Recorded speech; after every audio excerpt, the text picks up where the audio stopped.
Pemirsa Hidup Sehat Plus, dari sekian jenis penyakit, jantung masih menjadi penyakit yang paling menakutkan di dunia.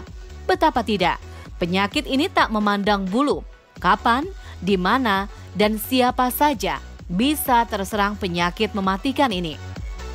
Berdasarkan data Organisasi Kesehatan Dunia atau WHO tahun 2012 lalu, sekitar 17,5 juta orang di dunia meninggal karena penyakit kardiovaskular. Pola hidup yang tidak sehat seperti sering mengonsumsi alkohol, konsumsi makanan berlemak, dan juga rokok sering disebut juga sebagai pemicu utama jantung koroner. Kematian akibat jantung koroner di Indonesia tergolong sangat tinggi. Pada semua kelompok usia sekitar 12,9%.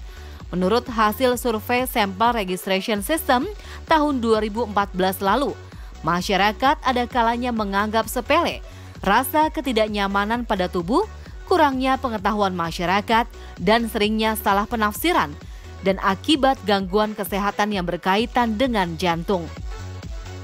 Seiring bertambahnya jumlah penderita penyakit jantung, berbagai fakta mitos pun terus berkembang di masyarakat. Sehingga masyarakat menyimpulkan jika orang tuanya memiliki riwayat jantung, maka resiko terkena penyakit serupa pun akan tinggi. Tapi betul nggak ya kalau jantung adalah penyakit keturunan? Itu fakta atau mitos? Itu fakta. Faktor keturunan adalah gejala major, gejala utama yang akan membuat seseorang itu lebih mudah untuk terkena penyakit jantung koroner. Jadi kalau orang tua kita atau saudara-saudara kandung kita, terutama yang segaris, itu menderita penyakit jantung koroner, kita harus lebih hati-hati karena kecenderungan ya, belum tentu kita kena.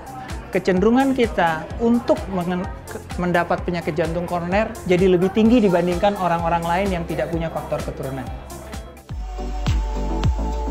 Jantung koroner memang banyak diderita orang dengan usia lanjut. Ini terbukti pada penelitian di Amerika Serikat. Jantung koroner adalah penyakit nomor 1 yang sering diderita lansia. Namun saat ini, berbagai keluhan terkait gejala jantung mulai mengintai anak muda, terutama usia 30-an. Dengan banyaknya perkembangan yang menjadi penyebab penyakit kardiovaskular seperti tekanan darah tinggi dan peningkatan kadar kolesterol dalam darah, lalu fakta atau mitos jika penyakit jantung koroner hanya diderita orang lansia? Itu mitos. Betul, orang tua lebih mudah untuk terkena penyakit jantung koroner karena masalah usianya. Tetapi dengan pola hidup kita yang sekarang, stres yang begitu tinggi, lifestyle yang berantakan, makanan yang begitu berlimpah, pada saat sekarang orang-orang yang berusia muda pun banyak yang sudah kena penyakit jantung koroner. Dan itu makin sering kita lihat. Saat tubuh Anda terasa cepat lelah, sakit pada bagian punggung ataupun lengan, dada terasa sesak hingga sakit, waspada, bisa jadi itu adalah salah satu sinyal serangan jantung. Namun meski tak pernah merasakan gejala-gejala seperti tadi, baiknya Anda tetap waspada dan rutin melakukan pemeriksaan kesehatan. Karena katanya, penyakit jantung koroner tak bergejala, fakta atau mitos. Itu fakta. Artinya penyakit jantung koroner pada dasarnya tidak bergejala sampai di suatu titik dia mencapai penyempitan yang sedemikian sehingga oksigen ke jantung itu kurang. Pada saat itu sebetulnya gejala muncul. Jadi gejala itu tidak akan pernah terdeteksi sampai titik tertentu. Disitulah gunanya check up dan pemeriksaan rutin untuk mencari tahu sebetulnya sudah ada penyakit jantung koroner atau belum. Pemirsa, informasi terkait kopi dengan penyakit jantung memang masih simpang siur. Dalam sebuah penelitian di Korea Selatan, bahwa konsumsi kopi memiliki resiko lebih rendah terkena penyakit kardiovaskular dibanding yang tidak mengonsumsinya. Penelitian lain memiliki pendapat sama, namun ada pula yang menyatakan jika mengonsumsi kopi dapat meningkatkan kolesterol dan darah tinggi. Lalu fakta atau mitos jika kopi dapat meningkatkan resiko penyakit jantung koroner? Di satu sisi bisa fakta, di satu sisi bisa mitos. Penelitian-penelitian tentang kopi cukup banyak dengan hasil yang tidak selalu sepakat. Saya suka kopi. Dan kalau kita baca penelitian-penelitian yang lalu, dokter-dokter jantung selalu menyarankan untuk menghindari kopi. Tetapi penelitian-penelitian akhir-akhir ini menyatakan bahwa kopi bisa bermanfaat. Sebetulnya itu tergantung berapa banyak kita mengkonsumsi kopi. Pada dasarnya sih, kalau hanya 1-2 cangkir sehari, oke. Silahkan ngopi, nggak apa-apa. Pemirsa, penyakit jantung koroner adalah momok menakutkan bagi semua kalangan. Hingga saat terdiagnosis dengan penyakit tersebut, masyarakat kerap berputus asa karena berkurangnya kesempatan untuk bertahan hidup. Karena katanya, penyakit jantung koroner tak dapat disembuhkan. Tapi ini fakta atau mitos ya? Itu fakta. Jantung koroner tidak bisa disembuhkan. Istilah kami di kedokteran, jantung koroner itu hanya bisa dikontrol. Artinya kalau seseorang sudah dicap menderita penyakit jantung koroner, maka dia memang seumur hidup akan menderita penyakit jantung koroner. Cuman itu memang bukan harga mati. Faktor kontrol itu yang penting. Dengan kita menyadari kita menderita penyakit jantung koroner, otomatis kita akan menjaga hal-hal lain sekitarnya, dan kalau kita bisa mengkontrol itu, hidup kita biasa-biasa aja kok. Jadi jangan terlalu khawatir soal sembuh atau tidak sembuh. Cara paling mudah agar terhindar dari penyakit jantung adalah dengan mencukupi kebutuhan vitamin C yang ada dalam buah dan sayur.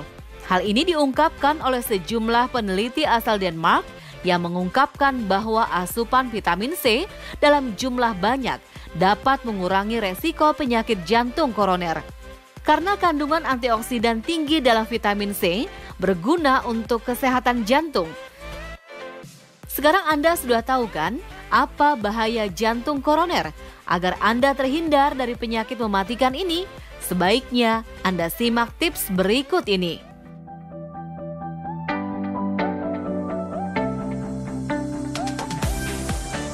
Jadi pemirsa, ada sedikit tips untuk pemirsa Ayo Hidup Sehat Plus.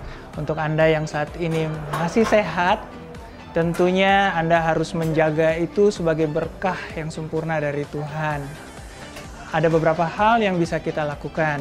Pertama, kerja sih boleh, tetapi jangan terlalu stres, harus seimbang. Demikian juga makanan. Kami juga tidak melarang untuk Anda makan makanan-makanan yang enak, tetapi tolong porsinya dijaga sehingga kenikmatannya kita bisa dapat, tetapi sehatnya juga tetap kita dapat. Lalu satu lagi, olahragalah yang teratur. Olahraga itu akan membuat metabolisme di seluruh tubuh kita menjadi lebih baik. Dan terutama untuk jantung, itu sangat penting. Saran saya minimal Anda lakukan itu 3 kali seminggu, masing-masing sekurang-kurangnya 30 menit. Kalau Anda ingin melakukannya lebih, silakan. Akan jauh lebih baik lagi.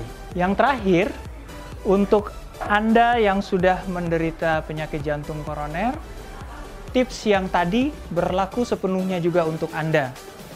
Tetapi, jangan lupa untuk tetap kontrol teratur, konsultasi dengan dokter Anda, dan hidup yang sehat. Halo pemirsa Hidup Sehat, pada segmen Cara Sehat kali ini, saya akan memberitahukan bagaimana caranya kita menolong orang yang menderita henti jantung. Sebelum dia sampai dihantarkan ke rumah sakit, kita harus memberikan pertolongan pertama. Salah satunya dengan melakukan pijat jantung. Demikian caranya.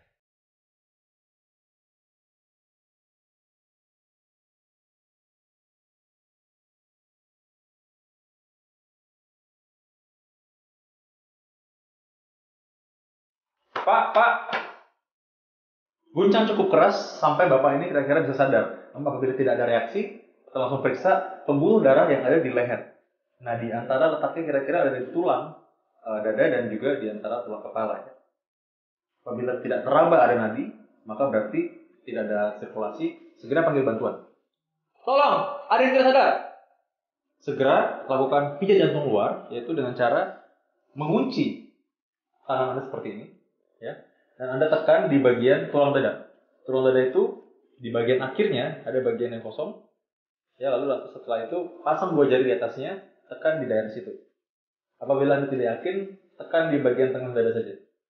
Lalu ketika Anda menekan, maka tekan menggunakan berat badan Anda. Dan tidak boleh menggunakan siku seperti ini, tapi langsung seperti ini. Tekan kira-kira sedalam 5-6 cm, secepatnya kira-kira 100 kali per menit. Apabila penderita belum sadar atau terbangun, segera tetap lagi panggil bantuan hingga ambulans datang dan ditangani oleh tenaga medis profesional. Apabila korban terbangun, maka kita bisa posisikan dengan posisi mantap seperti ini, tangannya taruh di sini, lalu dimiringkan kepalanya sehingga seperti ini. Ya, ini tujuannya supaya lidah tidak jatuh ke belakang dan tidak menghalangi saluran nafas. Demikian cara bagaimana kita menolong orang yang menderita henti jantung. Ingat, melakukan henti jantung sebenarnya Anda bisa melakukannya dengan lebih baik ketika Anda sudah melalui pelatihan tertentu. Dan ini wajib diketahui apabila Anda bekerja di fasilitas umum misalnya. Ketika Anda tidak tahu dan Anda harus meminta pertolongan, maka segera menelepon 119 atau untuk daerah Jakarta Anda bisa menelepon 112. Demikian cara sehat, Anda sebaiknya menghindari bagaimana caranya supaya tidak sampai terkena henti jantung. Yaitu salah satunya, jangan sampai kena serangan jantung. Bagaimana caranya? Hidup sehat, rajin olahraga, makan yang betul, dan jangan merokok.